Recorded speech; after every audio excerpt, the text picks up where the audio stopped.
Nina bankashana kamenza yaphuzumula zangameva nilabendlondle nophapha ekhanda enhlanga sazansi ey'fundazweni zonke ekhona eNingizimu Afrika. Sibingelele lena-ke i-Black Life TV igama lohlelo-ke izimpande zama-Afrika. Igama lami Kingsichaka ngolapha kaLuqa. Silande sodinga iy'ndaba ezikushiya umangele. Sikhulume nawe, sikhulume nabantu, sizwe ukuthi abantu imibono yabo ithini. Sizwe nawe nje ulapha ekhaya ukuthi ucabangani. Angiphathi-ke ngabe use-Free State, ngabe use-Eastern Cape, ngabe use-KZN, ngabe use-Gauteng. Kephi la khona siyafinyelela si-Black Life TV. Asike lo hlelweni namhlanje sizwe igama lami Kingsichaka ngakaLuqa. Sizwe ukuthi lo khona namhlanje uzokhuluma ngani, sothini, kanjani, nini nobani. Bhuti, sawubona. Sinjani bhuti? Sikhona njani? Hayi siyaphila nathi. Mfowethu, thatha usibeke ubani lo? Hayi igama lami nguKhayelihle Msweli. Sure. Ngisuka kaMhlabalingani. Abe. Ya ngisuka kaMhlabalingani impela ngifunde nje endaweni ephansi la ngifunde khona ngifunde esikoleni okuthiwa kwaMqobela Primary School. Alright. So ngase ngihluleka ke kwa grade 8. Sure. High school eLangelihle. Yeah. So ngase ngisuka ke kwaMqobela ngazofuna into yokusebenza la eThekwini. Oh yeah. Mangifuna umsebenzi ngawuthola ke owetlini. Okay.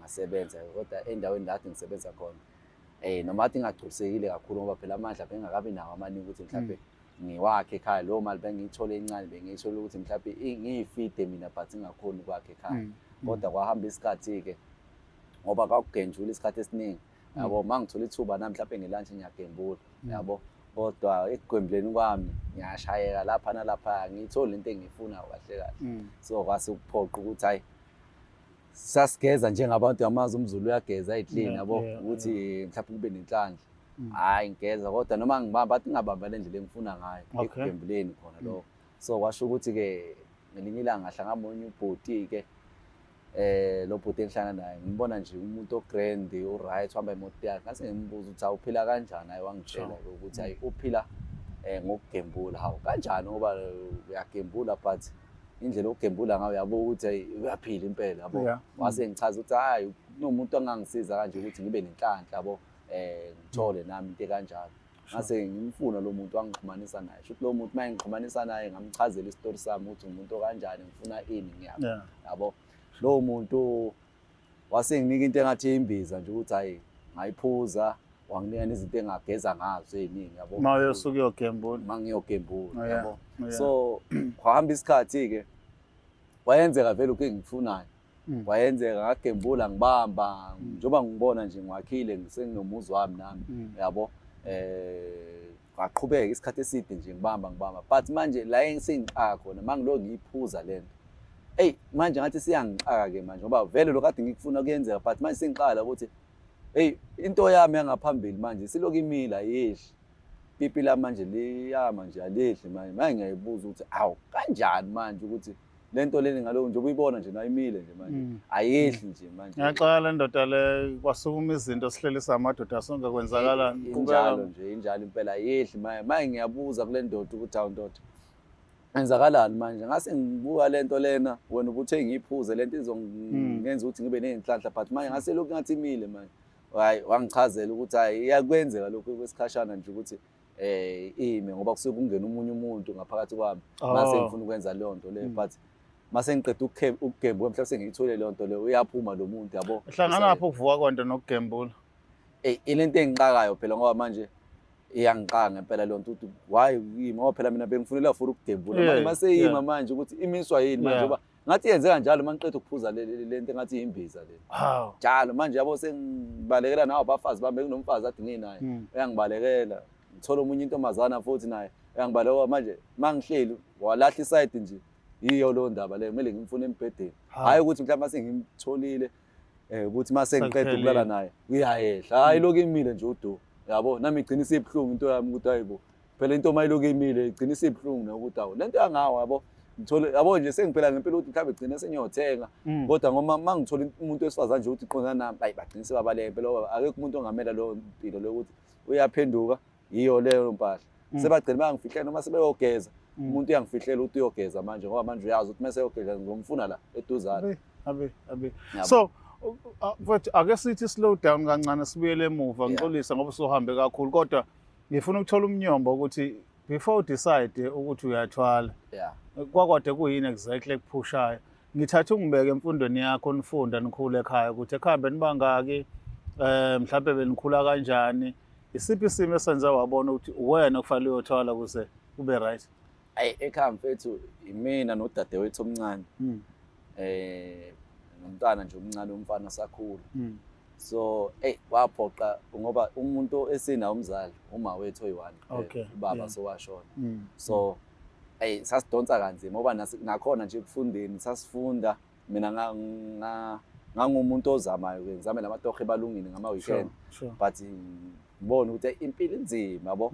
So kwaphoqa ukuthi hayi noma manje akasebenzi phela yabo njengendoda nami sengizibona ukuthi hayi sengiqinile yabo because nasesikoleni ngangidonsa kanzima nje imfundo zingena kanzima yabo. So kwaphoqa ukuthi hayi angiphumele esikoleni mhlawumbe ngifundise laba balandela emuva kwami yabo nami ngizame njengobhuti omdala ekhaya ezinoma phela nawe uyayigulela unesifo samathambo yabo kunzima. So ngase ngiyeke isikole ke ngashiya phansi ngazama ukuyofunda ukuyolokhuza ukuyofuna umsebenzi kwenye indawo eThekwini. So njengoba ngichaza ukuthi ngathola umsebenzi wokuba yi-clean. So ngicleana lapho vele kwagenjulwa nje isikhathi esiningi lapho nami ngagcine vele sengigembula ngaphila. Kwaqale khona kwaphila ngoba phela umuntu maye yabo uba nenhlanhla leso sikhathi leso. Kodwa kwahamba isikhathi hayi yabo yagembula uyadliwa ngapha nale mali oyizama. So ngase ngibona ukuthi hayi ngcono lo mjida mase ngimthola ophila kamnandi ngiyithanda impilo yakhe maye ngichazela ukuthi hayi ungathwala kanje ngabona ukuthi hayi kuhle angifuni ukuhamba kodwa manje into engilimaza yilento manje.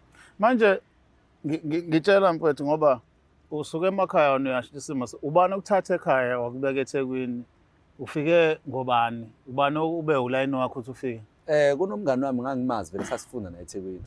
So umngani wami nje ngathi ngakhuluma naye ukuthi endoda ngeseyangishaya isikole la neminyaka ihambile. So manje ngicanga usiyeka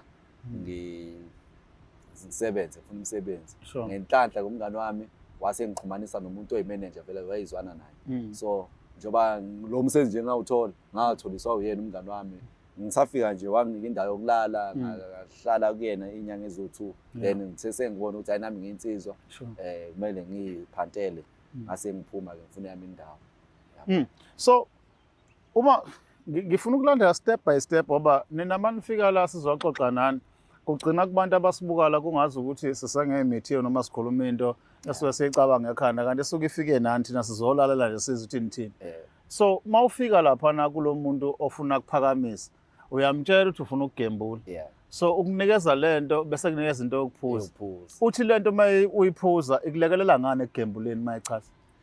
Mayichazeni ukuthi lento ingilekelela ukuthi yabo njengoba ngiphuza mina kungena omunye umuntu kumina yabo then lo muntu loye mina njengoba mina ubumina bami ngisuke sengingeke sokuphila lo muntu phakathi kimi yabo then lo muntu ubona izinto ezingabonwa abantu yabo then makuthiwa nje kuyagenjula ufast lo muntu utabone vele ukuthi yipi number engizoyidlala or kanjani nangempela kube yiyona ngempela. And ngizwe uthi wafika as a cleaner now usebenza front office same hotel. Yes. Awuyekile ukusebenza. Yini yenza ukuthi ungayeki ukusebenza kodwa uthi ukugembula kuyahamba kahle?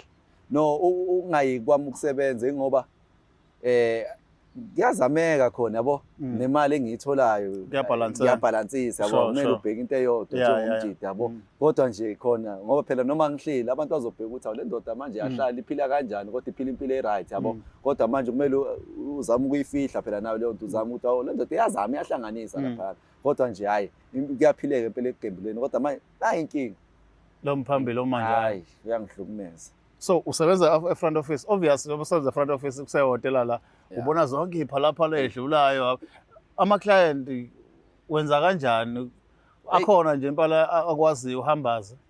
Yabona nje impela sengize ngibe namahloni nje sengize ngoba yabo nje lento siqalile nje manje nasemsebenzini bathe ngiqale ngimi kancane ngilungise because iphazamisa ama-client yabo sebengibonile njengoba ngichaza nje ukuthi into engihluphayo ngempela yabo ngithamisiwe njengoba nje ngithe anginibhalele ngithola ukuthi ngingasizakala kanjani ngoba phela sekuyinkinga ngempela ngifuna ukukhuluma amanga.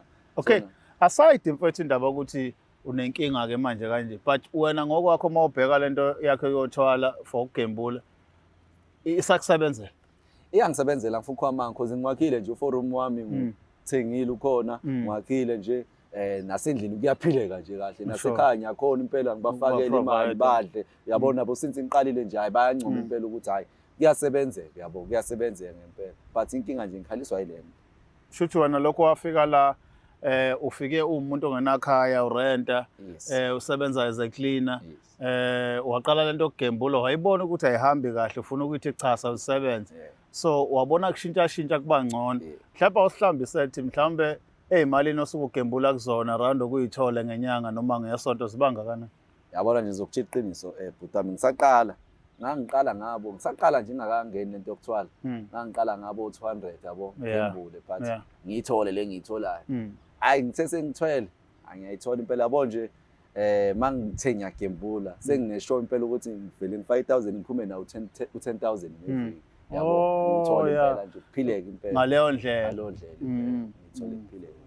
okay so njengoba ke usuyichaza ake sibuyele kule yabantu besifazane nokubaleka yeah uke waba nesikhathi lapho sokuhlala nabo phansi ubachazela ukuthi kwenzakalani noma mhlambe imfihlo yakho nje kuphela ugcina ukuthi umuntu wesifazane akhale ukuthi hayi kugunyulwa njalo la ekhaya ngikhuluma iqiniso nje omunye bengibafihlele kahle so oqala umfazi ohambiswe ukuthi mhlawumbe ngenze ukuthi ngicushe umuntu wesilisa mhlawumbe ngangena umfazi womuntu okay so omunye nje ngacisha ukumtshela ke yena ngathi hayi kunenkinga kunale ngihambe khona kodwa akafuni kuzwa ke yena ukuthi kwenzakalani so okugcina ke ngimtshelile ke iqiniso yena impela onginikeza advice ukuthi ake nginibhalele mhlawumbe ngisiza yabo wathi hayi ake nginibhalele then mase ukuthi iyalunga into yami ngabuya kumina because hayi akasakhona ukuphila lempilo engimphilisa yona akasakhona impela so njengoba caca ukuthi wena umuntu omibili uwedwa if lo muntu njengamanje mawubuyela kwinyanga umtshela okokuqala ukuthi kwenzeka lento yathini mina nje ngesikhathi ngimtshela wathena hayi kuyenzeka lokho mangiqeda ukuyiphuza kodwa ibuyiphele futhi lento yabo ngase ngimtshela ukuthi lento ayipheli wathena hayi angibobekezela nje ngithi vele mawusaqala uyangena kodwa manje into engiyibukayo ngoba wathi phela kuphila omunye umuntu mangiyiphuza lokho sekungena omunye umuntu mangiyenza lento kodwa manje ngibona ngathi lo muntu usho ukuthi sokungena kumina akasaphumi so before ibivuka angene wezinto enzayo aphinda aphume futhi uphinde ube right ngibe right mangiqeda ukuphuza ukuyiphuza sure so manje hey ngisenginganda ngalo engiluku akasakhona ukuphuma manje uye manje so sekuyiyo lento so but awusibeke mhlambe ngiyaqolisa ukuqina eduze kodwa ngifuna ukuyithola yonke le story ngoba sengike ngalalela izitori ziningi kwesisikhathi ngithula umuntu akhuluma azaqede but this time around ake ngithola ukuthi ngesikhathi usembili esangena aphume mayesephuma lo usizwe nje la ukhathala noma mhlawumbe ngoba umuntu normal nje hayi angifuni ukukhuluma ngangiqale ngikhathala kwakumele ngiqale ngilale kancane maybe 30 minutes nje ngisalele yabo mayiphumile ngilele yabo mangivuka ke kuba nezinto engiyikhohlwayo yabo bathe buya kancane ngoba phela umqondo wamantu usuke ungasasebenzi kahle masasebenzi yes so ngibuya kancane ngikhumbule yabo ingakho ngidinga isikhathi esincane ukuthi ngilale ngirest ngibuyise yonke imemory ukuthi ngigcine ngenzani yabo kuphi nendawo yabo so futhi akumele into ngiyenze kugcwele abantu abaningi yabo isikhathi esiningi kumele nje ngiyenze so awukhulume nathi ke njengamanje uyasho ukuthi iyakusebenzela into yakho kodwa inkinga ukuthi umphambili awehli usuphila nomuntu okuwe okuthiwa waqoma nje ahlala emzimbeni wakho manje asaphuma ufuna kube khona umuntu okusiza ukuthi amkhiphe what if uyamkhipha usala uwena nobubha buyabuya nokugembula usabambi ubuyele kuhluphekeni are you ready for that ayi ngiready mfethu because into ekade ngifuna vele seyenzekile ukwakha sengwakhile kunezinye imali vele ngiyibekile ngithembile ukuthi ngizophusha mhlawumbe ibusiness nyani incane yabo ngiphile ngalo ngoba indlela sokungenza sengiyahlekwa phela manje estradini sengiyahlekwa nje noma ngihamba namajeti amanye amajeti aloka ngihleka yenza kamibona yabo inhliziyo senginegama nje elibi nje yabo so ngithi ke ngajabula kakhulu mangathiwa lento ngempela ngithola umuntu ozongisiza ngikhiphe yona ngoba angisathanda impilo engiyiphilayo nina bedloveni amandla enhlala sezantsi ezifundazweni zethu zonke ekhona eNingizimu Afrika niyamuzwa kubhuti ekhuluma elibeka udaba lakhe njengoba lunjalo uyachaza ukuthi inkinga yaqala kuphi waqala ngobupha nje vele ekhaya ezabe ehlanganisa njengomfana osemdala ekhaya wabona ukuthi ukugembula mhlawumbe ukuthi thasi ukuze kumenzele imehlo ngoba inhloso kwakuvusa ekhaya la kubo nebala kwenzeka kodwa inkinga senayo manje ukuthi into ayiphuziswa inyanga njalo ayimnikeze ethuba uDamanethe ibona njalo umphambili uma uthi impo asazi ukuthi mhlawumbe khona iadvice angamnikeza yona kuhlangana kanjani ukuthwalela imali nokumelwa umphambili. Ngisadideke lapho nje, ngifuna ukuthola lapho mhlawumbe khona belaphi bendabuko abakhona bangasisiza ukuthi suke kwenze njani, ngoba yena ngokuchaza kwakhe uthi kukhona umuntu wesibili wathi uzophila kuyena, kuyena omvulela izinto zonke ayibone clear, abanye bengakayiboni, like uyodlala ilotho ambonise iy'namba, uthi uyodlala ini ambonise lokho nalokho nalokho. So sifuna ukuthola lapho-ke iy'mpendulo ukuthi zithini. Asihlale sibuke ukuthi ukhona nomelaphi wendabuko uzosisiza ekuthenini mhlawumbe lo mfowethu asizakale, ngoba akasenendaba nokuthi uyawina ayekufuna uthi usekwenzile. Angakudingi manje ukubona abantu besifazane bembalekela ngenxa yokuthi make nje umuntu wesifazane ahlala budedengu yena usephe kwakhe. Okwamanje asivale la isiqephu sethu samanje, igama lami Khezichaka Kaluqa, lezi impande zama-Afrika. Ngiyanithembisa eThekwini sophinde sibonane ngokulandelayo. The Black Life TV.